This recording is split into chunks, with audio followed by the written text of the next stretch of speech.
Banten sekitar 14 tahun lalu adalah bagian dari Provinsi Jawa Barat. Namun dipisahkan nih sejak tahun 2000. Nah, ngomong soal perkembangan Islam, cukup kuat loh. Pemirsa, salah satunya adalah Batu Quran. Ada di Pandeglang. Yaudah yuk, kita explore langsung.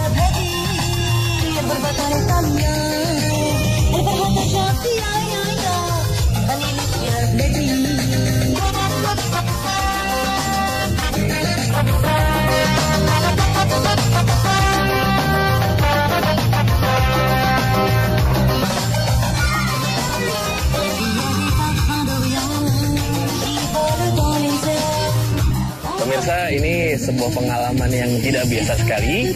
Beribadah di alam terbuka seperti ini, penuh dengan kesejukan, ya, kenikmatan dan juga kenikmatan lah yang pasti. Dan Anda jangan salah pikir atau mungkin salah menerka. Mungkin di belakang saya memang ada pohon beringin yang sangat bisa dibilang spooky ini. Saya nggak menyembah dia. Atau saya sedang habis sholat tadi di atas batu ini, saya nggak menyembah dia juga. Yang saya sembah tetap Tuhan Yang Maha Esa. Nah, tapi kalau ngomong soal batu nih, kebetulan sekarang saya berada di daerah atau di wilayah Banten. Dan di sini ada sebuah batu namanya adalah Batu Quran.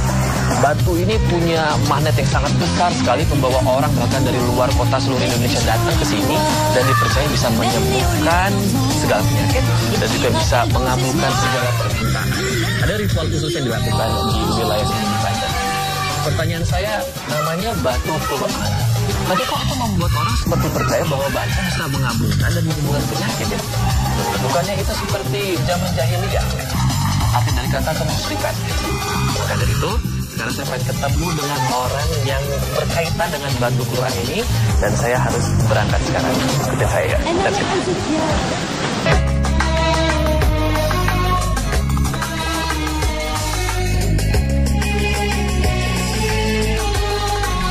Waalaikumsalam. Kang Bayu ya? Betul. Aduh, Kang Bayu, akhirnya saya boleh duduk ya, Kang ya? Boleh.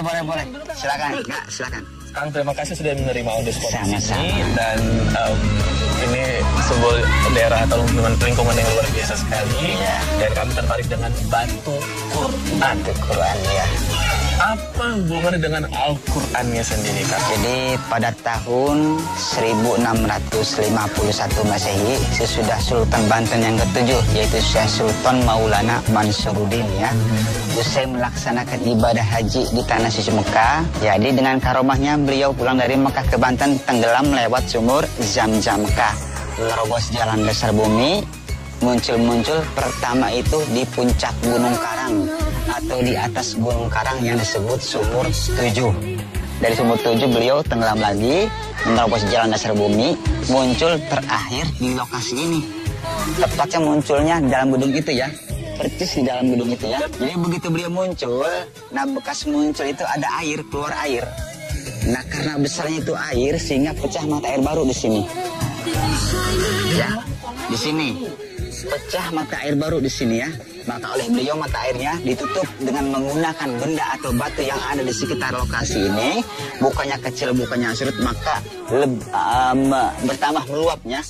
Bertambah meluap, ngebulak-bulak besar.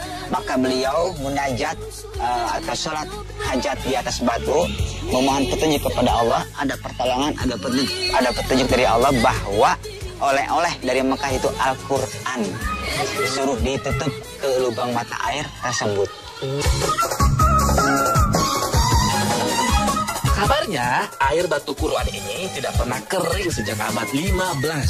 Nah, kalau dilihat nih ya, lokasinya sih sederhana. Tunggu dulu tapi.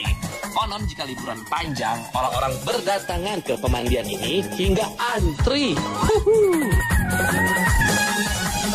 Oh, jadi ini adalah sebenarnya bukan batu yang ada kaligrafinya atau mungkin ada batu yang ada lafaz Allahnya, tapi memang adalah batu yang dulunya Al-Quran berubah menjadi batu dan menutup lubang mata air.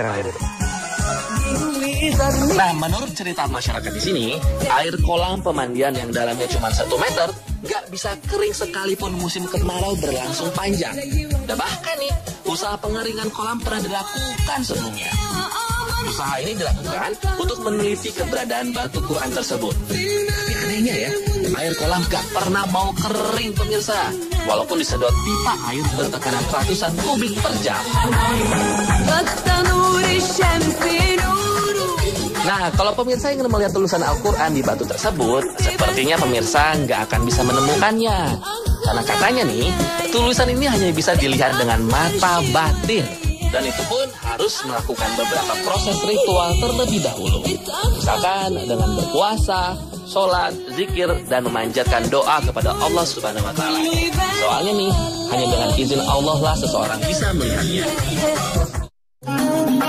Pemirsa, banyak orang yang datang ke sini untuk meminta sembuh lah atau dengan permintaan khusus lainnya.